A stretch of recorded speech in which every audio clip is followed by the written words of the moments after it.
사람이 누군가를 사랑하면 그 사람을 기쁘게 해주고 싶지요. 그래서 그 사람이 뭘 좋아하는지 알아보고 좋아하는 것을 알고 나면 그 좋아하는 것을 하려고 참 애를 씁니다. 우리는 다 하나님을 사랑하는 사람들입니다. 그래서 우리는 하나님을 기쁘게 해드리려는 그런 소원들을 다 가지고 있습니다. 그러기 위해서는 하나님이 뭘 좋아하시는지를 알아야 되죠. 오늘 본문에는 어떻게 하면 하나님을 기쁘게 해드리나 하는 이런 데 대한 해답이 나와 있습니다. 하나님의 영광에 대한 이야기가 나오는데요. 15장 6절과 7절에 보면 한 마음과 한 입으로 하나님 곧 우리 주 예수 그리스도의 아버지께 영광을 돌리게 하려 하노라. 그러므로 그리스도께서 우리를 받아 하나님께 영광을 돌리신 것 같이 너희도 서로 받으라 그랬어요. 그리고 또 9절에도 영광이라는 말이 또 나옵니다. 이방인들도 긍휼하심으로 말미암아 하나님께 영광을 돌리게 하려 하심이라. 그래서 오늘 이 본문의 주제는 어떻게 하면 하나님을 기쁘게 해드리고 하나님께 영광을 돌리냐 하는 것입니다. 여기서 우리는 어떻게 하면 정말 하나님을 기쁘게 해드리느냐 하는 그런 방법을 발견하게 됩니다. 이 방법이라는 것이 아주 굉장히 평범한 거예요.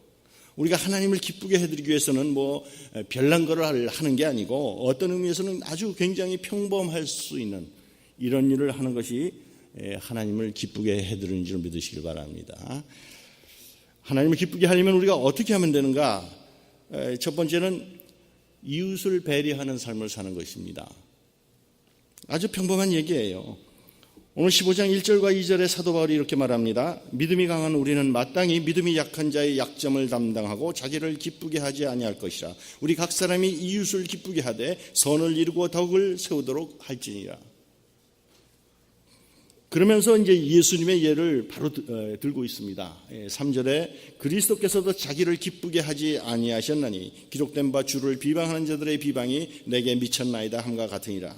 그리고 또 하나 건너뛰어서 5절에도 또 한 번 그리스도의 예가 나오고 있어요. 이제 인내와 위로의 하나님이 너희로 그리스도 예수를 본받아 서로 뜻이 같게 하여 주사. 그러면서 이제 영광 이야기가 이제 계속되는 것입니다. 한 마음과 한 입으로 하나님 곧 우리 주 예수 그리스도의 아버지께 영광을 돌리게 하려 하노라. 그래서 자기한테 좋을 대로만 하지 말고 자기 이웃의 마음에 들게 행동을 하고 유익을 주고 덕을 세우는 그런 예로서 지금 오늘 본문에서 예수님의 예를 들고 있는데요. 이것이 이제 하나님을 기쁘게 하고 하나님께는 영광이 된다는 거예요. 이런 걸 처음에 읽으면 우리한테는 좀 의아하죠. 왜냐하면 성경의 여기저기에서 보면 예수님께서 이 유대인들 지도자들하고 자꾸만 이렇게 논쟁을 벌이시는 그러한 사건이 많기 때문에 예수님께서는 그냥 남의 생각 같은 거 고려하지 아니하시고 할 말 그냥 팍팍 하시는 그런 분으로 우리 머리에 그려지기가 쉽기 때문에 그렇습니다. 그런데 절대 아닙니다. 예수님은 이 삶에 대해서 얘기할 때도 내가 이 세상에 온 것은 섬김을 받으러 온 것이 아니라 섬기러 왔다 이렇게 말씀하셨고, 우리 예수님의 삶은 항상 그 관심은 이웃에게 있었습니다. 그러니까 남들한테 이 관심이 있었다는 거예요. 유대인들 지도자들하고 이렇게 충돌이 있었던 것도 뭐 자기가 말하고 싶은 대로 하고 자기 행동하고 싶은 대로 해서가 아니고, 이 주일을 안식일을 지키는 거 가지고 유대인 지도자들하고 자꾸 부딪힌 거예요. 질병으로 고생하는 분들에 대한 관심 때문에 그렇게 부딪혔던 것이죠. 유대인 지도자들은 안식일에는 손가락 하나 까딱하면 안 된다고 하는 그런 생각인데, 예수님께서는 저 안진뱅이들, 장님들, 귀머거리들, 이 안식일이라고 이런 사람을 안 고쳐줄 수 있느냐, 이런 예수님의 태도죠. 그러니까 그런 분들에 대한 관심이에요. 그래서 예수님은 자기 마음대로 뭐 하고 싶은 대로 하신 분이 아니고 굉장히 이런 남에 대한 이런 배려, 이게 참 많으신 분이죠. 이런 시각으로 성경을 보게 되면 우리가 전에 보지 못했던 많은 것을 발견하게 되실 것입니다. 이런 걸 가장 잘 나타내는 구절 중에 하나가 마태복음 17장 24절 이후에 있는 그런 사건인데, 거기에 보면 성전에 있는 사람이 베드로를 찾아와가지고 이렇게 물어요. 그들이 가버나움에 이르렀을 때 성전세를 받는 사람들이 베드로에게 다가와서 당신의 선생님은 성전세를 바치지 않습니까? 하고 물었다. 이스라엘의 장정이면은 성전을 유지하는 데 쓰이는 성전세를 반드시 바치게 되어 있습니다. 그러니까 이제 베드로가 대답하기를 바칩니다. 이렇게 이제 대답을 했어요. 베드로가 집에 들어가니 예수께서 먼저 이르시되 시몬아 네 생각은 어떠하냐? 세상 임금들이 누구에게 관세와 국세를 받느냐? 자기 아들에게냐 타인에게냐? 베드로가 이르되 타인에게니이다. 예수께서 이르시되 그렇다면 아들들은 세를 면하리라. 이렇게 말씀하세요. 이 성전이라는 것은 하나님이 거하시는 것이 아닙니까? 그러면 예수님은 하나님의 아들이니까 하나님의 아들 된 예수님께서 이 성전세를 바친다는 건 좀 우스운 거죠. 예를 들어서 하숙을 치는 아주머니가 이 하숙생한테는 하숙비를 받지만 아들한테까지 하숙비를 받는다면 그건 우스운 거잖아요. 그러면서 이제 예수님께서 마태복음 17장 27절에서 이런 얘기를 하세요. 그러나 우리가 그들이 실족하지 않게 하기 위하여 네가 바다에 가서 낚시를 던져 먼저 우르는 고기를 가져 입을 열면 돈 한 세개를 얻을 것이니 가져다가 나와 너를 위하여 주라 하시니라. 예수님이 바치라고 그러시는 거죠. 예수님은 이 성전은 하나님이 거하시는 곳이니까 자기 집이세요. 자기 집. 성전세를 낼 필요가 없지만 뭐라고 지금 말씀하시냐 그러는 거냐면은 그들이 실족하지 않게 위하여. 그들이 실족하지 않게. 쉽게 얘기하면은 비상하지 않도록 하기 위해서 예수님께서 이렇게 이제 남을 배려하는 그런 모습을 볼 수가 있죠. 예수님이 세례 받으실 때도 그런 비슷한 게 나와요. 많은 사람들이 이 예수님은 죄가 없으신 분이 왜 세례를 받으셨을까? 아주 의미가 있죠. 예수님의 세례에 대해 수많은 학자들이 논문을 쓰고 그랬죠. 그러나 예수님이 이 세례 받으실 때 보면 이렇게 기록이 되어 있어요. 마태복음 3장 14절에 요한님이 말려 이르되 내가 당신에게서 세례를 받아야 할 터인데 당신이 내게로 오시나이까? 예수께서 대답하여 이르시되 이제 허락하라. 우리가 이와 같이 하여 모든 의를 이루는 것이 합당하니라 하시니 이에 요한이 허락하는지라. 하나님의 나라가 시작되기 위해서는요, 그 준비시키기 위해서 이 세례위원이 세례를 줬는데 나도 받는 것이 마땅하다. 예수님께서는 당신은 하나님의 아들이시기 때문에 성령 세례를 받을 필요가 없지만 이렇게 자기의 권리를 주장하지 아니하시고 이 세례도 말이에요. 죄가 없으신 분이시지만 다들 받으니까 예수님도 받으셨어요. 예수님께서는 주위 사람들의 생각이나 이런 걸 굉장히 고려를 하신 거죠. 그래서 우리들이 예수님은 하나님의 아들이니까 말하고 싶은 대로 하고 행동하고 싶은 대로 하겠지? 절대로 아니세요. 그러지 않으세요.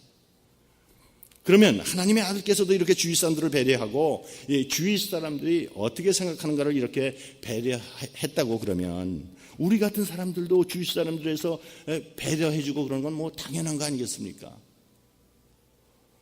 우리 주위에 보면 괜히 좀 튀는 거 이런 거 좋아하는 사람들 있죠. 이 티내는 걸 좋아하는 사람도 있단 말이에요. 그리고 또 그렇게 하고서는 그렇게 행동하고 그걸 또 잘하는 줄 알아요. 다들 이리로 다 갑시다 그러면 또 한 번쯤 우린 저쪽으로 갑시다 이래 보기도 하고 말이에요.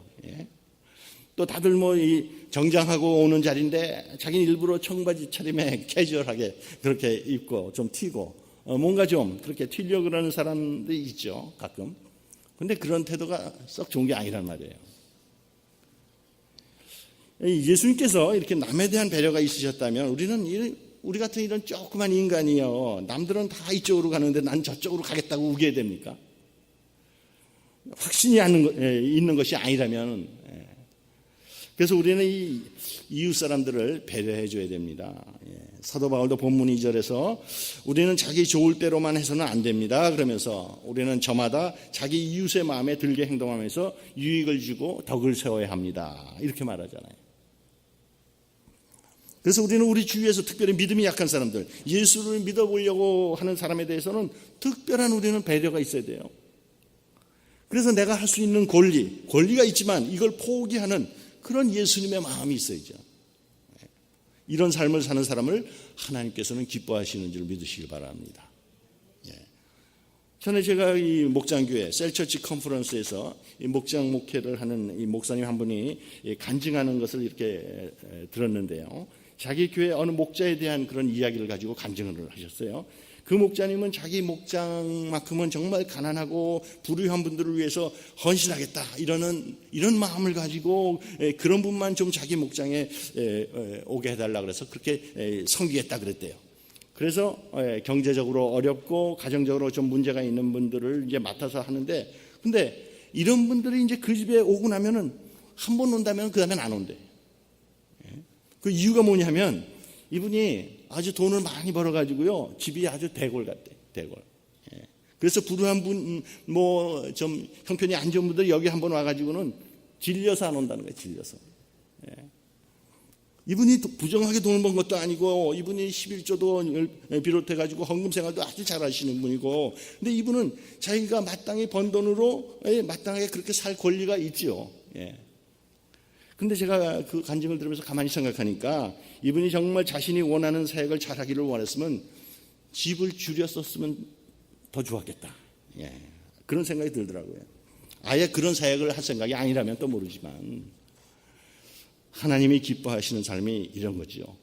내게 권리가 있지만 먹을 권리도 있고 마실 권리가 있고 입을 권리가 있고 잘 살 권리가 있고 좋은 차 몰고 다닐 권리가 있지만 믿음이 약한 사람을 위해서 자기 권리를 주장하지 않는 사람, 주위 사람들의 마음을 고려해서 자기 권리 주장하지 않는 이러한 사람, 이러한 사람을 하나님께서 기뻐하시고 이러한 삶을 정말 하나님께서 기뻐하실 줄로 믿으시기 바랍니다.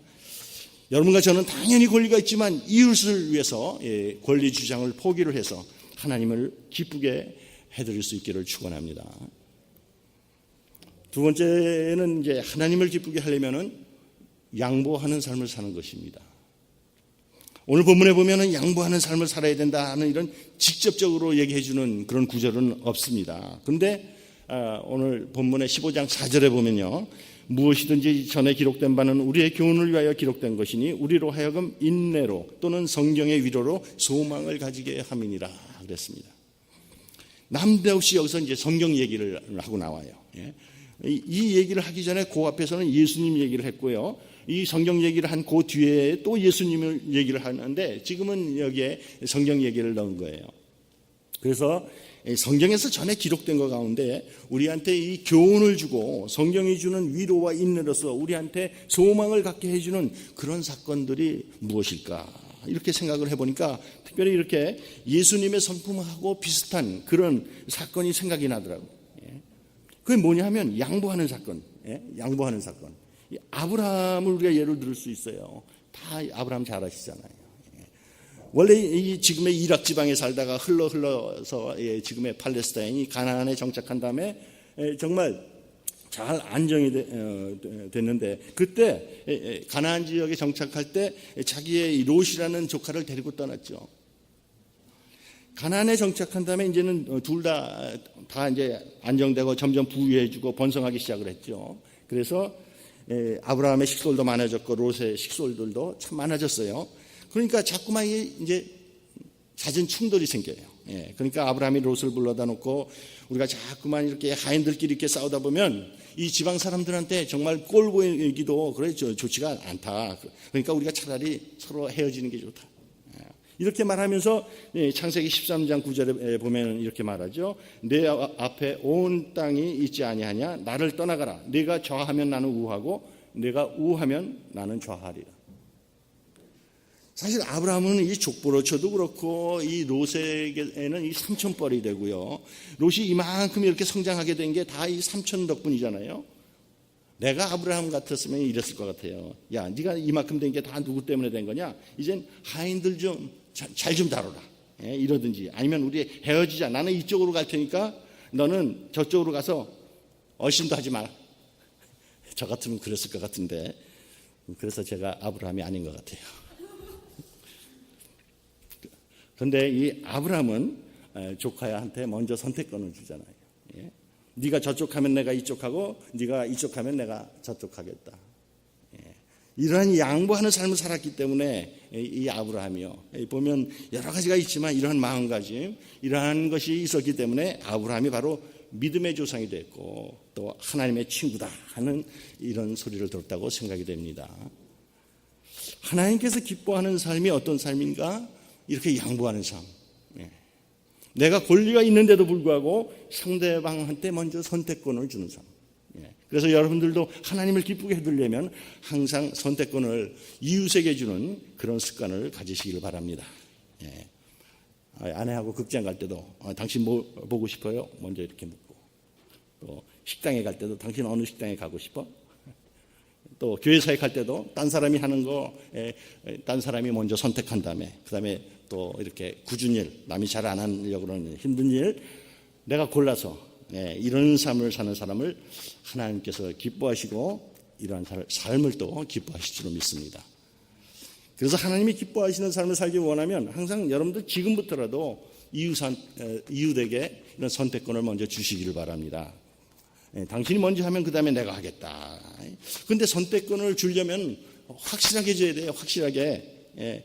보통 남편들이 그런 것 같아요. 식당 같은 데 이제 가게 되면 이제 아내한테 선택권을 준다고 당신 뭐 먹고 싶어? 어느 식당에, 어느 레스토랑에 갔으면 좋을까? 그러면 아내가 나 뭐 먹고 싶으니까 이러이러한 식당에 갑시다. 그러면 그렇게 맛도 없는데 왜 가? 그리고는 결국은 자기가 원하는 데 가요. 이렇게 하면 이거는 이게 화만 나게 만드는 거니까 선택권을 줬으면 확실하게 줘야 됩니다. 이 양보하는 삶, 자기가 권리가 있지만 이 권리를 포기하고 상대방에게 선택을 주는 이러한 삶을 하나님께서 기뻐하실 줄 믿습니다. 또 여기서 성경에 있는 것은 우리에게 교훈을 주려고 했다. 이 말을 할 때 사도 바울은 물론 여기서는 구약 성경을 말하고 있는 거죠. 지금 뭐 신약 성경이 아직 형성이 안 됐을 때니까. 그래서 제가 이걸 읽으면서 신약 성경에는 이런 정신에 맞는 어떤 예가 있을까? 이 양보에 대한 이야기. 그러면서 생각난 것이 세례 요한이에요. 참 제가 이 존경하는 사람이 성경에서 바로 이 세례 요한인데요. 세례 요한은 2000년이 지난 우리로서는 정말 상상할 수 없을 정도로 그 당시에 아주 인기 절정에 있었던 분이에요. 이스라엘의 그 당시에 예언자가 없은 지가 이 구약에 말라기 예언자가 있은 후로 암흑시대가 오고 그 다음에 한 400년이 지난 다음에 그 다음에 혜성처럼 나타난 그 예언자 이 세례 요한이라고요. 이 사람은 보기에도 참 예언자 같았어요. 뭐 집에 이 지붕 밑에서 자지는 않고 들판에서 잤지요. 그리고 뭐 화식을 하지 않고 이렇게 불을 사용해서 요리를 만들어서 먹는 게 아니고 생식을 했잖아요. 또 옷도 이 배로 지은 옷감으로 지은 그런 옷을 입지 않고 낙타털로 지은 옷을 입었어요. 그리고 권력자에 대해서는 하나도 거리낌 없이 자기가 하고 싶은 말 다 해. 기탄 없이. 그러니 뭐 얼마나 이 백성들이 시원했겠어요. 또 세례 요한의 가장 훌륭했던 점 중에 하나는 이 예수님, 바로 이 예수님에게 세례를 준 장본인이죠. 또. 근데 예수님께서 사역을 시작을 하면서 점점 이제 예수님의 인기가 막 올라가기 시작을 해요. 상대적으로 요한의 인기는 점점점 줄어들고 마침내는 요한의 제자들 가운데서도 자기 스승인 요한을 버리고 예수님을 쫓아가는 사람들이 생기기 시작했죠. 그러니까 그 요한의 제자가 이 세례 요한 찾아와가지고 선생님이 세례를 준 예수라는 사람 있잖아요. 다 그 사람 쫓아가고 있어요. 지금으로 치면은요, 이 세례 요한이 예수님한테 선배가 돼요. 그리고 또 어떤 면에서는 뭐 사부라고도 할 수 있죠. 사부. 근데 그 밑에 있던 사람이 다 그리로 가요. 그때 이제 세례 요한이 요한복음 3장 30절에서 한 말, 이 말씀이 참 감동적인 말씀입니다. 그는 흥하여야 하겠고 나는 쇠하여야 하리라. 아멘. 세례 요한은 자기가 해야 될 일이 뭔지 분명히 알았어요. 그 마음속에 누가 더 유명해지느냐, 누가 더 큰 일을 하느냐, 이런 거 중요하지가 않은 거예요. 가장 중요한 것은 주님의 일이 되어지느냐 하는 거죠. 주님의 일이 되어지는 것은 내가 쇠하는 일이 된다고 할지라도 그가 흥하여서 주님의 일이 이루어진다면은 영어로 so be it. 그럼 그렇게 하지. 그래서 예수님께서 세례 요한을 극찬을 하셨는데 참 극찬할 만하잖아요. 마태복음 11장 11절에 보면 내가 진실로 너에게 말하노니 여자가 낳은 자 중에 세례 요한보다 큰 이가 일어남이 없도다. 자기의 위치를 알았고 그 다음에 주님의 일만 된다고 하면 내가 쇠하더라도 주님의 일이 돼야 한다 하는 이런 하나님을 향한 간절한 이런 뜨거운 열망, 이런 게 이러한 칭찬을 듣게 만든 것이죠. 그래서 저도 항상 이 말을 제 마음속에 간직하려고 애를 쓰고 있어요. 저도 판비시 장로교에서 목회 사역을 참 잘해가지고 우리 교회가 부흥되기를 참 바래요, 원해요. 그리고 잘 부흥해 나갈 때 나중에 이 목회를 이어받을 분이 나타나면 그분이 행하고 저는 쇠하고 이런 목회가 되기를 소망합니다. 주님의 사역만 되면 되는 거지 누가 하는 거 중요하겠어요? 여러분도 마찬가지예요.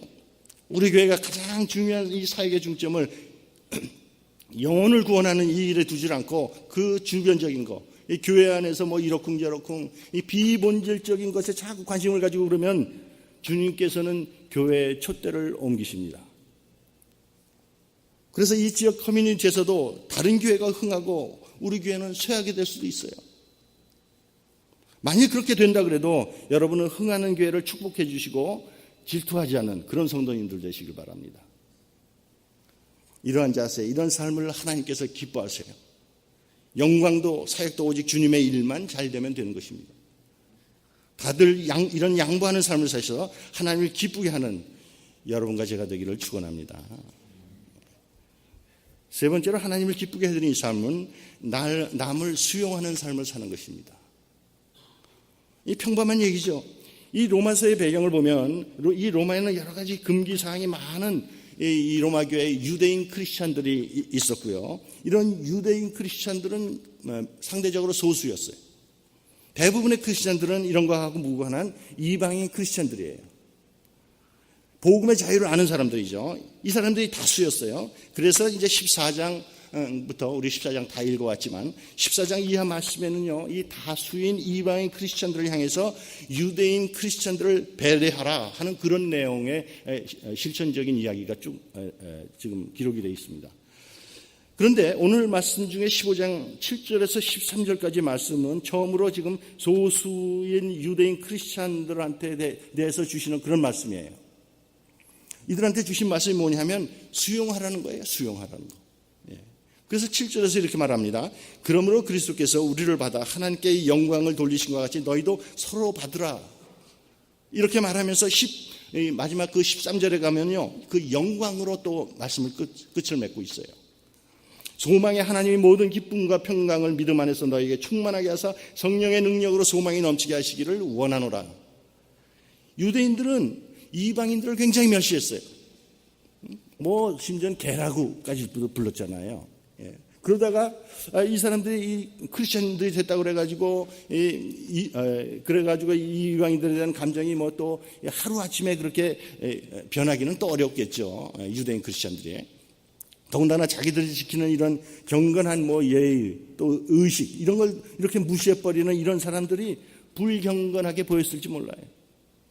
이런 사람들을 향해서 사도 바울은 받아들이라는 거예요. 왜 받아들이라는 거냐? 하나님께서 이 이방인들을 받아들이셨으니까. 그래서 그 다음에 이제 구약의 성경 구절 8절 9절 쭉 보면은 구약의 성경 구절을 여러 개를 인용을 하고 있는데 이게 다 뭐냐면 하나님께서 이 이방인들을 받아들였다는 것을 인용하고 있는 구절들이에요. 9절 후반에 보면 그러므로 내가 열방 중에서 주께 감사하고 주의 이름을 찬송하리로다. 하나님께서 이방인의 하나님 되심을 얘기해 주고 있는 거예요. 또 10절에서도 열방들아 주의 백성과 함께 즐거워하라. 하나님께서 이방 사람들과 유대인이 같이 주를 경배하는 것을 얘기해 주고 있어요.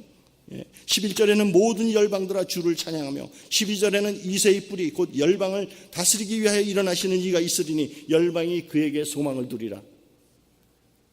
유대인의 메시아로 오신 그분은 이방인들의 메시아이기도 하다. 이걸 말해주고 있는 거예요. 그러니까 여기서 무슨 결론의 말씀이 뭡니까? 이방인들을 받아들이라는 거잖아요. 여러분과 다르지만 받아들이라는 거예요. 불경건해 보일지 모르지만 받아들이라. 그래서 하나님을 기쁘게 하는 삶을 살기 위해서는 우리가 우리하고 다른 사람을 받아들여야 된다. 나하고 비슷한 사람, 나하고 맞는 사람이 아니고 나하고 다른 사람을 받아들이라는 거예요. 그렇게 우리가 수용하고 받아들일 때 하나님께서 기뻐하십니다.